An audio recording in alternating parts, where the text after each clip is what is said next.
നമ്മൾ ഈ അച്ചാർ എല്ലാവരും സ്ഥിരമായിട്ട് കഴിക്കുന്ന, അല്ലെങ്കിൽ നമ്മൾ പണ്ട് പോലെ കഴിക്കുന്ന, പണ്ടൊക്കെ വീട്ടിലുണ്ടാക്കുമായിരുന്നു. ഇപ്പോൾ അതൊക്കെ നമ്മൾ മാർക്കറ്റ് അവൈലബിൾ ആവുന്ന അച്ചാറാണ് മിക്കവാറും എല്ലാവരും കഴിക്കുന്നത്. അതിനകത്ത് പ്രിസർവേറ്റീവ് ഉണ്ട്.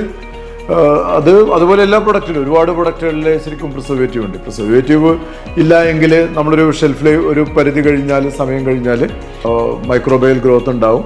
ഒക്കെ അറിയാമല്ലോ. ഇപ്പോൾ നമ്മൾ ബ്രെഡിനകത്ത് പിന്നെ ഈസ്റ്റ്, മോൾഡ്, ഈ പച്ച കളറിലുള്ള പൂപ്പൽ പോലുള്ള സാധനങ്ങളൊക്കെ വന്നു കഴിഞ്ഞാൽ പിന്നെ നമുക്ക് കഴിക്കാൻ പറ്റില്ല.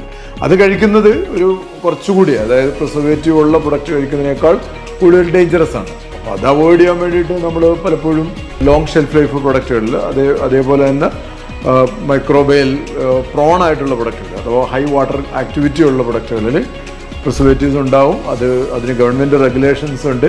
ഓഫ് കോഴ്സ് ഇപ്പോൾ നാച്ചുറലും സിന്തറ്റിക്കുമായിട്ട് രണ്ട് തരത്തിലുള്ള പ്രിസർവേറ്റീവ്സ് ഉണ്ട്.